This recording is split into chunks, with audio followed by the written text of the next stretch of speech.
Last week, Bodyhammer fought his way into our grand final to face previous victors, Roadblock from Show 1, Recyclops from Show 2, Robot the Bruce from Show 3, and Cunning Bland, who will join them in the race to become the first British Robot Wars champion.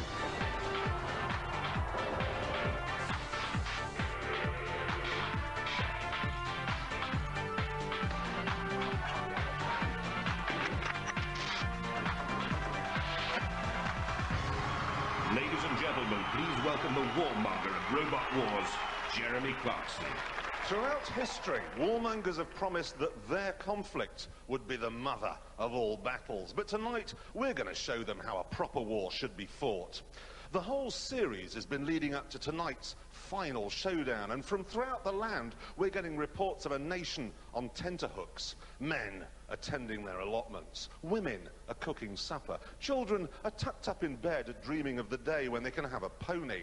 But here in the East End of London, we have 6 more robots revved up and ready to fight it out for that last place in the final showdown. A battle that will be held at the end of tonight's programme. Before we fire up the flamethrowers and charge up the chainsaws in this half-hour homage to Greenpeace, let's meet them. First, from Oxford, Scarab. A durable-looking robot weighing in at 86.3 kilograms, Scarab utilises 2 suspension springs salvaged from a 1923 vintage car. From Mitcham, the Blob. Covered in graffiti, but determined to make a clean name for itself and a clear run at speeds of up to 15 miles an hour, but in practice it's been a lot slower and more ponderous than that. From King Edward VI Grammar School, Tracy. Might have a girl's name, but nothing ladylike about our Tracy, made of welded steel with deadly spikes and a very low centre of gravity, only 20 centimetres high. From Enfield, Elvis. Yes, the king is alive and protected by a pneumatic expanding rivet ram at the front and a body shell which gyrates just like Elvis the Pelvis. From Sutton, Prince of Darkness. This homemade robot weighs in at 27.2 kilograms and runs off 2 14.4 volt drill motors. Not the most aesthetically pleasing robot, but certainly powerful. From Maidenhead, Eubank the Mouse. Driven by 2 12-volt wheelchair motors, this nippy rodent travels at 15 miles an hour and threatens all opponents with a mean right hook, left cross combination. Those the final 6 contenders to show their mettle in Robot Wars. Back to you, Jeremy. Right, now you've met the metal, it's time to test the testosterone with our first event. Please welcome defending the gauntlet tonight, our house robots, the matriarch, Matilda. There's Dead Metal with those rather painful pincers at the front, and Sergeant Bash. As ever, our robots have to avoid these and the traps and obstacles that are set in their way to astonish, flummox, and downright incapacitate them. You know, in the olden days, a gauntlet was a type of glove. Right, Roboteers, I challenge you, be more interesting than that. Roboteers, stand by. Driver Phil Patching with the Blob looks nervous. His engineers Gareth Monday and Simon Carroll. 3, 2, 1, activate. Driven by that 12-volt electric battery, can be run at 24 volts. It'll lead to overheating though, and certainly the Sergeant can with his flamethrower. And Dead Metal closes, and here comes Matilda round the back to join in the fun. Driving Blob again towards the ramp this time. Matilda's tusks are grisly. In goes Dead Metal. The Blob. It's built for the heavyweight division. It's a heavy robot, and it's going to crash and bash, and we're going to crash and bash with this. Are you sure? A lot of crashing, a lot of bashing, and the Blob isn't doing any of it. Matilda certainly is. Driver Phil told us one of the things we had to look out for here was grotesque ugliness. On the robot, that is. Deactivate robots. So, using the power of hindsight, what changes would you have made to strategy there? Choose another driver, really. And then the machine broke down as well? I think, yeah, probably cook the electrics or something like that. I think, you know, with bigger motors, a bit more ramming power, take them out, burn them up. But you didn't do any of that. Still, well done. You got, oh, I don't know, a few feet. Oh, popular team, though. I hope they're back for later on. First to go, of course, they're top of the leaderboard with 7 metres. Robot ears, stand by.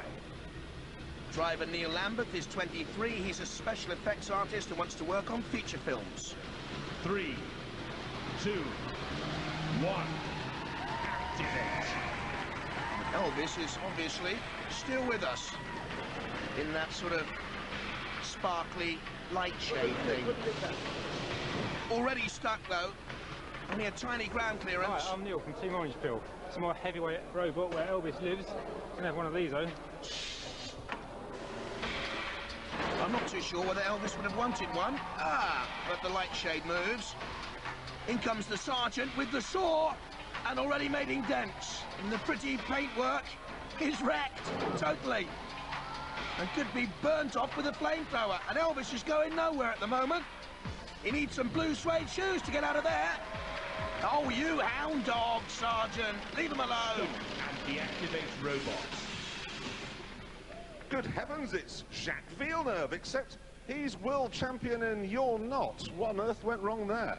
Obviously, not quite my sport. I need to practice my driving skills there a bit. Still, thanks very much for coming, and now, go home. And I think they will be with 2.75 metres. That isn't very far, boys. Robot ears, stand by. The Tracy team from King Edward VI Grammar School in Chelmsford. The driver is Andrew Rockcliffe, head of electronics. 3, 2, 1, activate. Tracy stands for Terrestrial Robotic Artificial Computerized Intelligent Engine. Now you know. Away from Bash, slowly, very slowly. In comes the flamethrower, too high though. This is our robot, Tracy. She's in the heavyweight category, and as you can see, she's quite sturdily built. It's got a unique facility that can turn upside down and still continue going. That's why I have the casters on both top and bottom. Got the spikes as the weapon too. There's the sergeant's saw and flamethrower. You can flip it over. It'll move on both sides, but not very far. Stop and deactivate robots. So, did you imagine it was going to be like that then? No. And what was different about it? It was hard. It was very difficult. Oh dear, should have called it Sharon. Would have been better. Right, well there we are. Well done anyway, you got about halfway. Just over, in fact, and that pleases the supporters of the Tracy team because they're top of the leaderboard with 8.7 metres.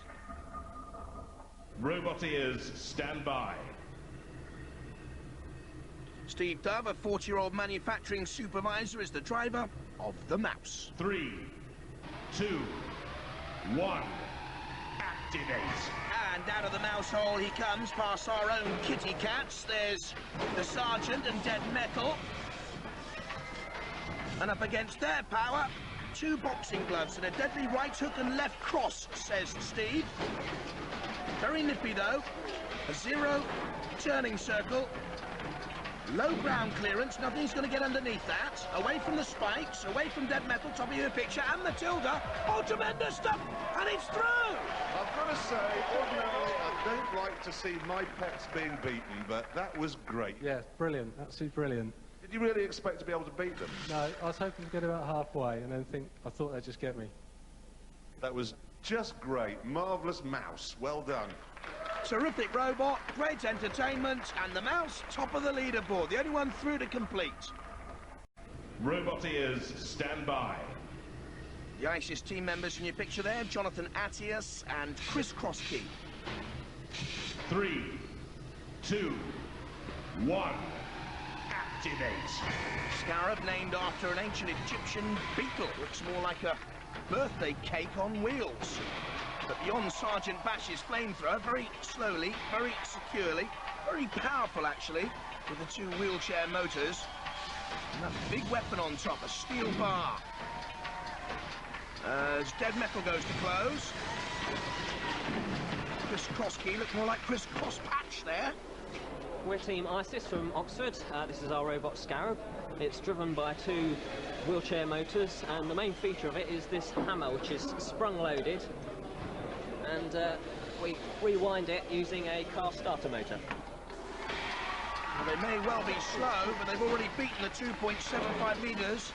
They've done enough to qualify, and I think they've gone all the way. They have. You made it. That's a very plodding robot you've got there. It's got a bit of power in it, but... Bit of power, but not much speed. That's about as fast as we can get it to go, I'm afraid. What's it like when you're being attacked by those things? I wasn't really paying much attention to them, actually. Just trying to force my way through. Right, deduct points for smugness. Well done, though. That was a good, steady performance. Jonathan and Chris have done enough with the Scarab team in second place, and they're safely through. Roboteers, stand by. Prince of Darkness, driven by 16-year-old John Scott, the team all teenagers at the Green Shore School in Sutton. This is the Prince of Darkness. We built this in under 5 hours. It's powered by 2 powerful motors who will actually pull a motor car.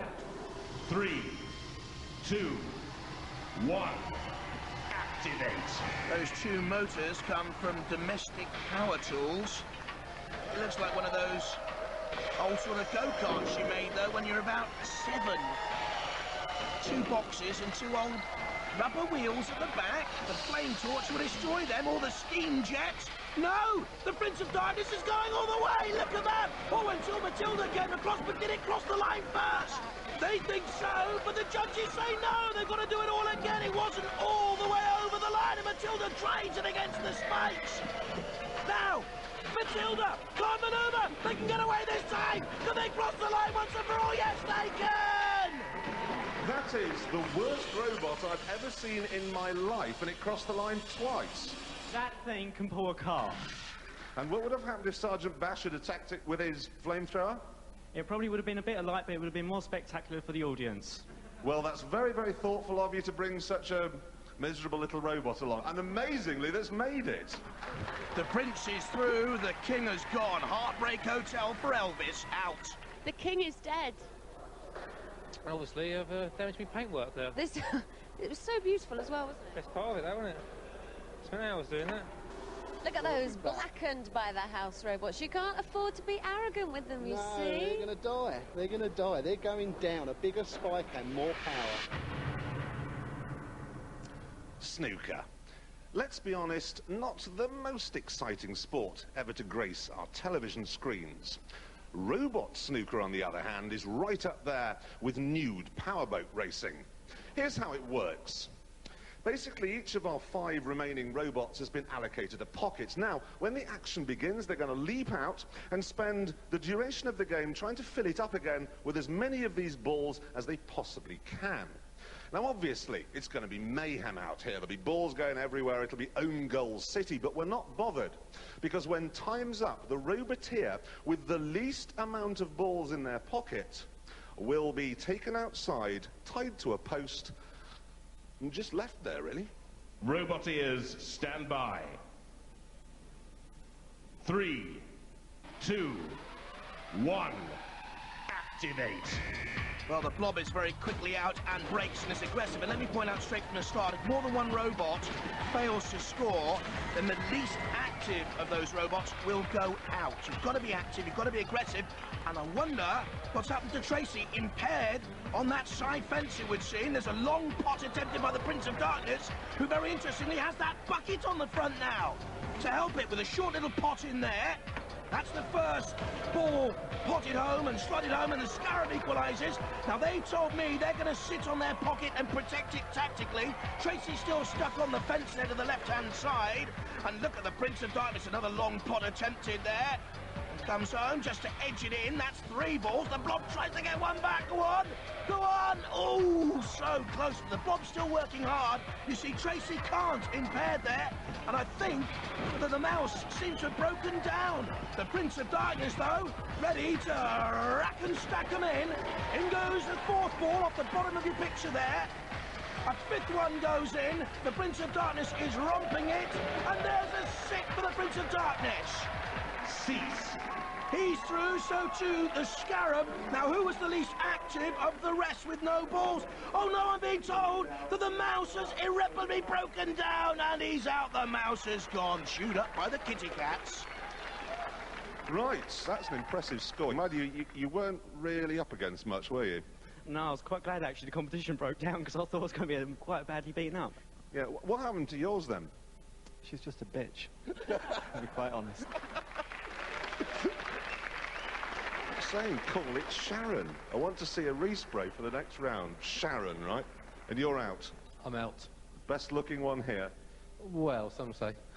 So on that, we'll move on to the next round, I guess. Oh, hard cheese. It was a bit of a tight squeak, but I'm afraid the mouse has gone out. Yeah. Took to them how they run. We need the 66. Yeah.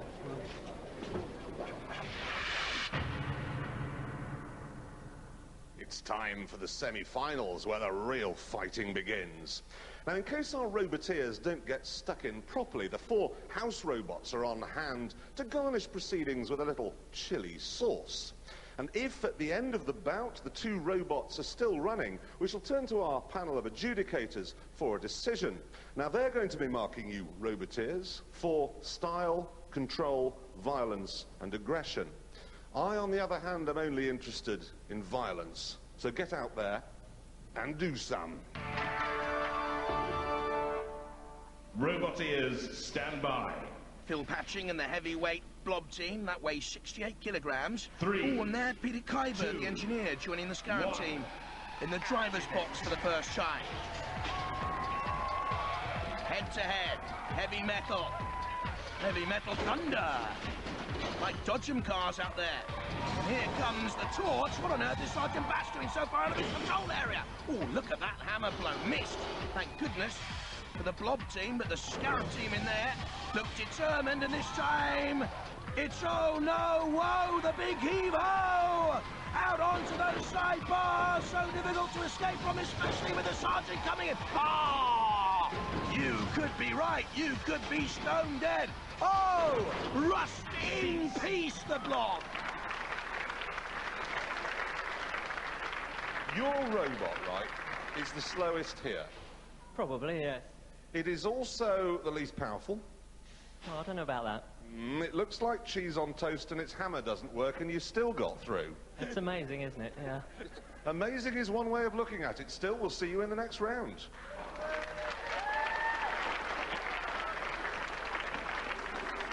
What do you call this? Prince of Darkness. You said it was an amateur job, so now we made it professional. It's a bit tacky still.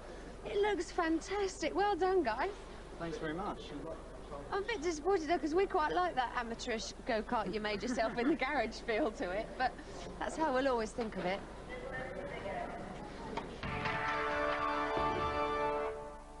Roboteers, stand by. So it's a 7-year-old go-kart with wet paint. 3, 2, 1. Activate. But it is the crowd favourites. It's David against heavyweight Goliath in the shape of Tracy. With those sharp prongs that could maim and damage and destroy. Don't forget, Tracy could be flipped up and over and still survive. I'm not too sure whether the Team Scimitar Prince of Darkness boys can do just that. Oh, look at that! Already a puncture! In comes the spike, like a dagger to the heart of the Prince of Darkness boys. Prince of Darkness and Tracy dancing together. Sounds like some awful disco scene. In comes another dagger, another puncture. And surely that'll immobilize Prince of Darkness. It's held now, pinned in by those sharp prongs. There's the punctured tyre. Very, very close towards the grid at the top of your picture. They wouldn't get out from there. I don't think they're going to escape anyway. Almost up and almost over. The Tracy boys pinning back the Prince of Darkness. In comes the Sergeant and Dead Metal and Matilda. They sense the kill. It's almost all over, in like vultures. Oh dear, unfair play surely. 3 wheels on my wagon and I got nowhere to go. Tracy, well done, come on! Thank you for removing the most miserable robot from the equation. We did it for you. Now look, you were very rude about that earlier. Called it rude names. What do you think now? She's gorgeous. She is gorgeous. See you in the next round. Slow-moving cheese on toast. Is that a reference to a comment that Jeremy made? Yes, it is. We think it's desperately unfair. It looks more like a coffee cake. I don't care what it looks like. How's it going to perform? We think we've got the hammer working at last. Fingers crossed. And Kilotron, in order to help us uphold the honour of the hammer box, because we're the last one left, has lent us their mace, because it will give us the reach to get into the centre of Tracy's electronics. You've had an awful lot of problems with Tracy all the way through. How is it looking now? Well, we're feeling confident. We've got everything sorted out, so we're looking for a good bout. Okay. Good luck. Ooh, it's all tension up here. They're fighting it out for the last place in the grand finale. You nervous? A little, yeah. You? Yeah, very nervous. Very nervous, that's very honest. Good man, we'll get down in your booths. Let's find out who it's going to be.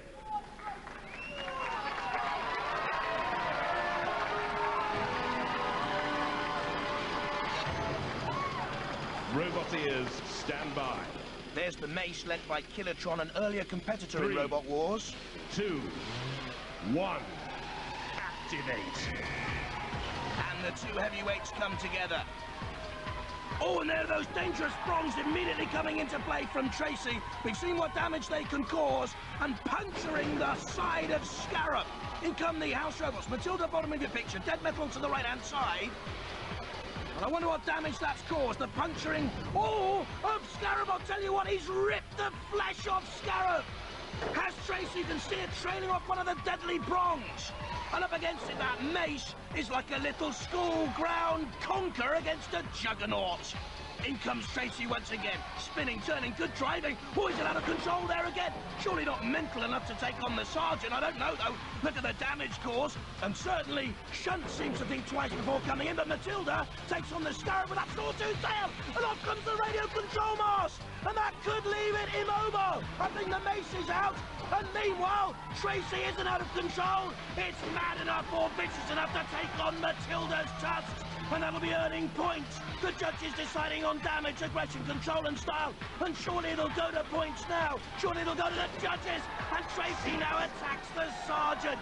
Well, he's got some front. Got to be a judge's decision. I mean, you see the action in there. Well, Tracy certainly was more aggressive and caused more damage right from the start. That's where the body shell of Scarab was pierced. Scarab tries to spin and knock it away, and that's what thrust Tracy into the patrol area. And then more damage, of course, it went on the attack. Damage caused to Scarab by Matilda. Tracy taking on Matilda. Oh, forward of Scarab. He knows he's already beaten Scarab, the Tracy driver. Now what shall I do? I'll take on the toughest of the lot, the sergeant. Well, thanks for your patience, ladies and gentlemen. I'm delighted to say we now have got a result, unanimous, judged as usual on damage, aggression, style and control. And the winner, Tracy! You really have got a fan club here, haven't you? Huge congratulations. Was it fun? It was awesome. That bit when you got stuck, you must have thought it was all over. I did, but one of the house robots helped us out, so that was great. They're nice guys. I've been saying all along they're nice guys. And I love your sportsmanship. When the cheese on toast was being attacked, you were helping it out. No, we just had to have a go at those house robots. Deeply satisfying. Well, you've done it. You are through. You've earned yourself a place in the grand final. You better go get yourselves ready. Well done. Now, this is it. This is what the whole series has been leading up to. An orgy, a six-way orgy of death and destruction. And into the final from Heat 1, Roadblock diverting all opponents to take the glory road. From Heat 2, Recyclops with the extending tongue licking all opponents. From Heat 3, the brute force of Robot the Bruce. And our featherweight pretender Cunning Plan speeding to victory in Heat 4. Next, the copper-coloured coal scuttle working out the maze in Heat 5. And they're all joined by tonight's winner, the not-so-ladylike Tracy. 6 of them are going into the arena now for the very last time, and the excitement here in the pits is intense. We cannot wait to watch it. There'll be crowds around the monitor. We're going to enjoy this just as much as you are. And here we are, Philippa, the final of Robot Wars. Roboteers, stand by. There they are, the drivers of Roadblock with its scooped front, and Body Hammer, the Cold Fusion team, and Rex Garrod on the right, driver of Recyclops with the extending ton. There's Cunning Plan from the University of Reading. 3, 2, and Robot the Bruce, and 1. Tracy from tonight. Activate. And this for the title, the first ever UK Robot Wars champion. Aggressive style already, especially from Tracy spiking Recyclops, and that allows Roadblock to come in underneath. There's the extended tongue, but Recyclops can't flip Tracy over at this moment in time. Tracy comes back. There's Body Hammer in the spotlight briefly, and running away, Cunning Plan. Needs to get back into the action and be aggressive, and it is there, because the judges will mark for aggression, and Tracy's up on Cunning Plan, and both of them are out, immobilised. 4 left, Body Hammer and Recyclops, and Robert the Bruce there to the left-hand side, and the dangerous Roadblock, who's persisting in this attack on Recyclops, the most dangerous attacking robot otherwise in the field. But up on inside Recyclops, down it comes, the tongue takes a fearful bashing. Roadblock still pressurising, and Body Hammer thrusts into Robot the Bruce. Recyclops on its side, not yet down. Robot the Bruce trying to get involved. Rex Garrod needs to get his tongue back in every sense of the word. Recyclops up the picture. There's the chain off Recyclops. And then attacking by Roadblock has paid off. Recyclops is out. They're down to 3. Body Hammer. Roadblock behind it. And there's Robot the Bruce up on his side and goes as well. And that leaves 2. The Roadblock team of students from Bodmin against the team of nuclear engineers and Body Hammer. Here's Roadblock closing in on the far more experienced engineering team, getting in underneath. It's over. It goes to the judges. And the arena on its feet, a standing ovation. Well, I think that calls for a judge's decision. And while we await it, let's have a look at some of the action from that Battle Royal. These, the 6 bidding to become the champions of the first series of Robot Wars. Recyclops, attacked by Roadblock. Roadblock in the thick of things again as Tracy takes out Cunning Plan and goes out herself. Roadblock then attacking Recyclops and Robot the Bruce. Just about anyone had a go at Recyclops, especially Roadblock. And Recyclops, the chain came off in the end, leaving 3, and Roadblock putting out Robot the Bruce after a suicidal charge. And my money's on Roadblock, but let's see what the judges have to say. All right, quieten down, everybody, quieten down. We have a decision. A unanimous one from the judges that the winner, the British Robot Wars champion, Series 1, is Roadblock! You did it, guys! You did it! There it is, the trophy. And a very, very well-earned one, if I may be so bold. What was that like? Best time of my life. Absolutely loved it. It really was. Absolutely breathtaking. Thank you for coming. Thank you for being absolutely magnificent winners, champions, and thank you, everyone at home, for watching. Good night.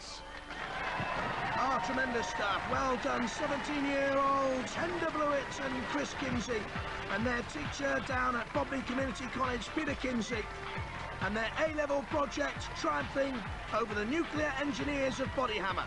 Champions of the first series of Robot Wars UK, Roadblock. There are champs, but others are also recognised. The best engineered robot, Mortis from Cambridge University. The Sportsmanship Award goes to the boys from Dublin and Nemesis. They won a lot of friends. The Best Design Award, the futuristic Plunderbird 1. And the most original entry, the tasty-looking Psycho Sprat.